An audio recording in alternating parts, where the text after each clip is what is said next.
Nvidia timed the release of their Super series just to get in AMD's hair, and their release of the RX 5700 and RX 5700 XT Navi series. And one of Nvidia's main contender for that battle is this RTX 2070 Super model, which I'm checking out today. Hello guys, Matthew here and welcome back again to my channel. After taking a look at Gigabyte's RTX 2060 Super Gaming OC model, if you didn't see it, please be sure to check it out in the right top corner of this video. It was only natural for me to check out its bigger brother also, the RTX 2070 Super Gaming OC model.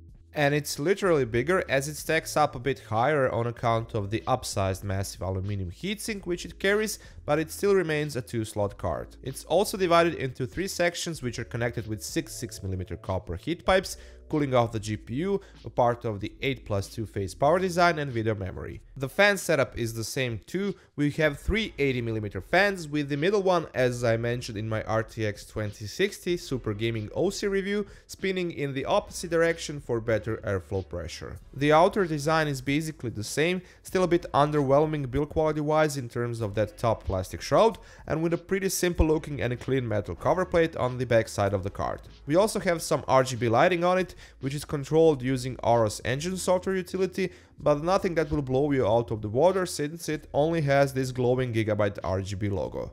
As with its smaller brother, this model also requires additional 6-pin and 8-pin PCI Express power supply connector for powering it up, as well as having the same video output layout with 3 display ports, 1 HDMI and 1 Type-C virtual link for connecting a VR headset. Before I start with my performance overview of this card, if you're wondering what my setup is, you can find it in the description box down below. And in case you're thinking of buying this same GPU and still have some questions and concerns about it, please do let me know. Please do let me know in the comments down below and I will help you out. And now let's check out the performance of this card. Gigabyte bumps up the GPU boost clock speed of its RTX 2070 Super Gaming OC model by about 50 MHz compared to the reference model, which is decent but nothing too spectacular, especially compared to the RTX 2060 Super Gaming OC model, where I saw over 150 MHz jump in GPU boost clock speeds on account of the factory overclock. But that's not Gigabyte's fault per se, since Nvidia basically intentionally clocks down the RTX 2060 Super series as it is, as they don't want it to overperform, so there's more room for board partners to do their factory overclock, while they know that Turing GPUs are generally speaking capable of reaching higher frequencies than those seen on the RTX 2060 Super series, which is why RTX 2070 Super series, as a higher end card so to speak, receives overall higher GPU clocks. As you can see here, translating all of that into real-world usage, under load you'll see a rock-stable GPU frequency of 1965 MHz and 1750 MHz for the 8GB of GDDR6 video memory. This was more than good enough to get high FPS figures at 1080p resolution for all of you out there who have high refresh rate monitors. Where the RTX 2060 Super falls behind a bit, the RTX 2070 Super catches up and makes sure that it delivers enough performance for those kind of setups. The same can be said for the 1440p resolution, where you will roughly see a 15% performance gain compared to the RTX 2060 Super model, which makes it a bit more useful for high refresh rate gaming at that resolution, even in the latest titles, and especially if you're ready to sacrifice few graphical settings.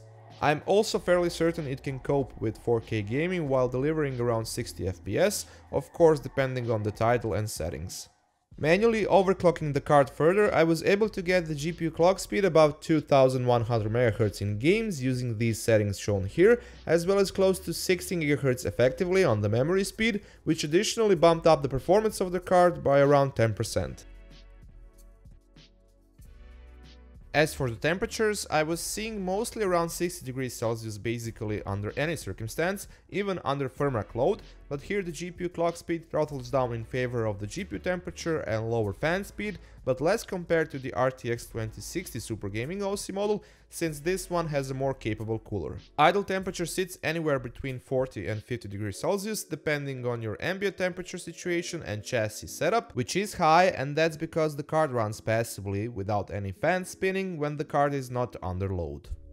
Speaking of load, difference between the PC being in idle and stressing out only the GPU with Fermax stress test was around 220 watts, which is basically the worst case scenario in terms of what this card needs power-wise, plus that extra few watts which it pulls in idle, so I would say around 230 to 240 watts in total, while in real-world application probably even less, closer to 200 watts. The noise which fans make is substantially lower since they spin at around 300 RPM less than what I saw with its RTX 2060 Super counterpart, and that makes it basically dead silent, even on an open testbed.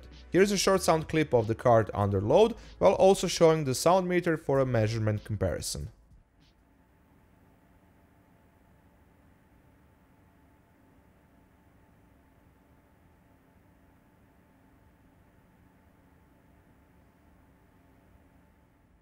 Gigabyte's RTX 2070 Super Gaming OC model, or to be precise the RTX 2070 Super series itself, seems to be on point when it comes to users who are searching for that upper tier high-end graphics card but still don't want to spend endless amount of money on it, while this particular model from Gigabyte does a very good job in pretty much every department.